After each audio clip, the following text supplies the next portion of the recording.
दोस्तों, आज की इस वीडियो में हम तड़ाज़ा टैबलेट के बारे में जानेंगे कि यह दवाई किस काम में आती है, क्या इसका डोज होता है और किन पर्सन को ये दवाई लेनी चाहिए और किन को नहीं लेनी चाहिए। ये सारी बातें आज हम इस वीडियो में जानेंगे। वीडियो हमारी बहुत इंटरेस्टिंग होने वाली है, तो मेरी आप सबसे रिक्वेस्ट है कि आप वीडियो को पूरा ज़रूर देखें। तो आइए आज की वीडियो हम स्टार्ट करते हैं। दोस्तों, तड़ाज़ा टैबलेट की हम बात करें तो ये एक कंबाइन क्लास मेडिसिन होती है। कंबाइन क्लास का मतलब यानी कि इसमें दो तरीके की बीमारियों को ठीक करने की ये दवाई होती है, जिसमें ईडी यानी इरेक्टाइल डिसफंक्शन और दूसरा है पीई जिसे प्रीमेच्योर इजैकुलेशन बोला जाता है। तो यह एक कंबाइन क्लास की दवाई होती है जो दो बीमारियों में यूज़ में ली जाती है। प्रीमेच्योर इजैकुलेशन जिसका मतलब होता है शीघ्र पतन, और दूसरा होता है इरेक्टाइल डिसफंक्शन जिसका मतलब होता है नपुंसकता। इन्हें हिंदी में इस वर्ड से बोला जाता है। तो इन दोनों कंडीशंस में इस टैबलेट का उपयोग लिया जाता है।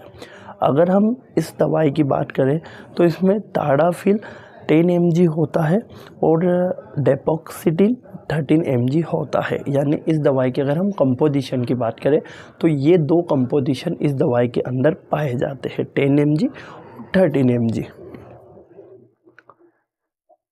अगर हम टाडाफिल 10 mg की बात करें तो ये एक ऐसी क्लास की दवाई होती है, फॉस्फोडाइसिस्टेट 5 PDE5 इनहिबिटर क्लास की ये दवाई होती है।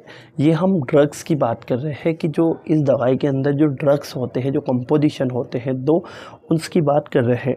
तो जो टाडाफिल होता है ये PDE5 इनहिबिटर क्लास की दवाई होती है। जो पॉपुलर यूज़ में आती है ईडी यानी कि इरेक्टाइल डिसफंक्शन में इसका उपयोग होता है। नपुंसकता में इसका सबसे ज़्यादा उपयोग देखा जाता है। It is a more potential longer acting cognitive anxiolytics. और यह दवाई का जो लॉन्गर है वो बहुत ज़्यादा टाइम तक देखने को मिलता है। तो पहला है टाडाफिल 10 mg जो इस दवाई के अंदर होता है। दूसरा है डेपोक्सिटिन 13 mg। ये selective serotonin receptor inhibitor class की दवाई होती है। जो डिपोक्सिटिन मेडिसिन होती है इसका ट्रीटमेंट प्रीमेच्योर इजैकुलेशन में किया जाता है, यानी शीघ्र पतन में इसका उपयोग किया जाता है। और इसको जो होता है मेन जो होते हैं 18 to 64 की एज में इसको लेना, मतलब इसको 18 से 64 की एज के बीच में ले सकते हैं इस दवाई को। तो इसके अंदर ये दो कंपोजिशन होते हैं जिनका अलग अलग दोनों का वर्क होता है। बट इस मेडिसिन में इन दोनों ही जो ड्रग्स होते हैं इनको कंबाइन करके दिया जाता है। जो इन दोनों ही जो प्रॉब्लम्स होती है इनमें इस दवाई का उपयोग लिया जाता है। अगर हम इस दवाई के डोजेस की बात कर लें, तड़ाज़ा टैबलेट के डोज की बात कर लें, तो एक टैबलेट लेना होता है बिफोर इंटरकोर्स के 13 मिनट पहले, यानी कि आधे घंटे पहले आपको एक दवाई लेनी होती है इंटरकोर्स के पहले। अगर आपको ज़रूरत ज़्यादा है तो आप 2 गोली भी ले सकते हैं, बट आप 2 गोली से ज़्यादा ना लें, ये फिर इससे आपको साइड इफ़ेक्ट ज़्यादातर देखने को मिल सकते हैं। तो नॉर्मली आप 1 to 2 टैबलेट ले सकते हैं। इंटरकोर्स से आधे घंटे पहले आप एक या दो गोली ले सकते हो, ये इसका डोजेस होता है। वहीं एक और देखने वाली बात है कि यह जो ड्रग्स होता है इसको कभी भी दूसरे किसी ड्रग्स के साथ इंटरेक्शन नहीं करना चाहिए। इंटरेक्शन मतलब कि किसी दूसरे ड्रग के साथ इस ड्रग को उपयोग में आप ना लें। तो आपके पास ये जो लिस्ट में जो जितने भी आप ये दवाइयाँ देख रहे हैं, अगर आपको इन सारी दवाइयों में से कोई भी दवाई अगर आपको चल रही है तो आप इस दवाई का उपयोग ना करें, क्योंकि इन दवाई के साथ इनका इंटरेक्शन नहीं करना चाहिए।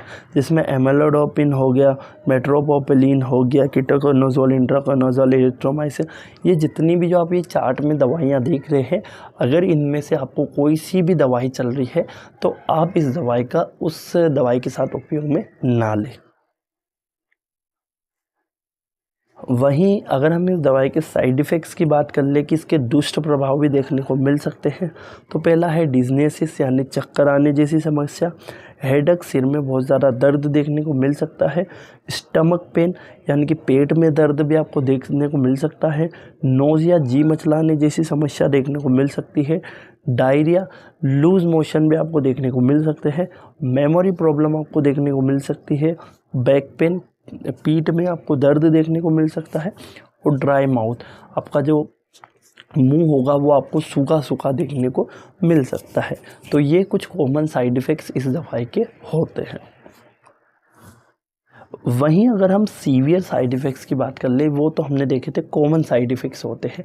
अगर हम सीवियर साइड इफ़ेक्ट्स की बात कर ले तो सीवियर साइड इफ़ेक्ट में inability to identification different between colour green and blue, आपको प्रॉब्लम हो सकती है ग्रीन और ब्लू कलर में आइडेंटिफाई करने में।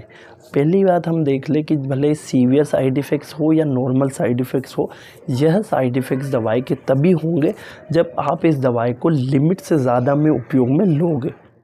नॉर्मली अगर आप 1 या 2 टैबलेट लोगे उससे आपको इतनी प्रॉब्लम नहीं होगी, बट अगर आप लिमिट से ज़्यादा टैबलेट को कंज्यूम करोगे तो आपको ये प्रॉब्लम देखने को मिल सकती है।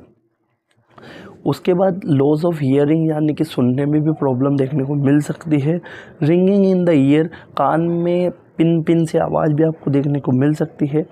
Redness on face and neck, गले में और चेहरे पे आपको बहुत ज़्यादा रेडनेस देखने को मिल सकती है। नोज़ ब्लीड, आपको नाक से खून आने जैसी भी समस्या देखने को मिल सकती है।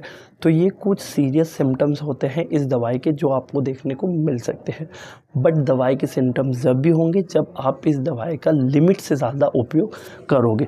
नॉर्मली में आपको ज़्यादातर प्रॉब्लम देखने को नहीं मिलेगी। अब जो हम बात कर लेते हैं कि इस दवाई के कुछ कॉन्ट्रा इंडिकेशंस भी होते हैं कि इन पर्सन्स को भी ये दवाई नहीं लेनी होती है। पहले हमने देखा था कि दवाई के इंटरेक्शन यानी कि कुछ ऐसी दवाइयाँ होती है जिनके साथ इस दवाई का इंटरेक्शन नहीं करना चाहिए। अब कुछ ऐसे पर्सन्स भी होते हैं जिन्हें इस दवाई का उपयोग नहीं करना चाहिए या इस दवाई से वो दूर ही रहना चाहिए। तो पहला है लुकेमिया, अगर कोई पेशेंट लुकेमिया का है तो उसका इस दवाई का उपयोग ना करें। सिकल सेल एनीमिया, अगर सिकल सेल एनीमिया की किसी में प्रॉब्लम है तो भी इस दवाई का उपयोग ना करें। हियरिंग लॉस, अगर जिसको पहले से ही सुनने में कोई प्रॉब्लम है तो भी इस दवाई का उपयोग ना करें, क्योंकि ये हियरिंग लॉस भी इसका एक साइड इफ़ेक्ट देखने को मिलता है।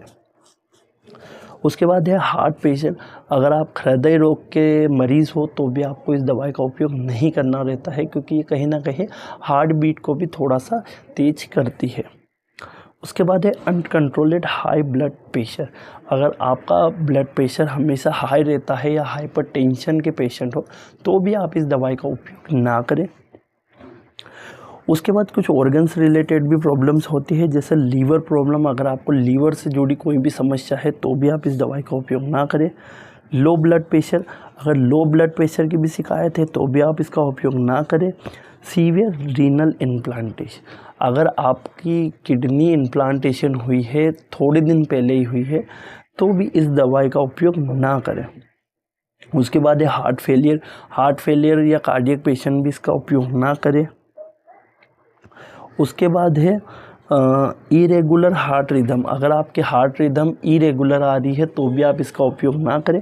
और स्ट्रोक पेशेंट, अगर आप स्ट्रोक पेशेंट हैं तो भी आप इस दवाई का उपयोग ना करें। तो ये कुछ कॉन्ट्रा इंडिकेशंस होते हैं इस दवाई के कि इन पर्सन्स को इस दवाई का उपयोग नहीं करना चाहिए।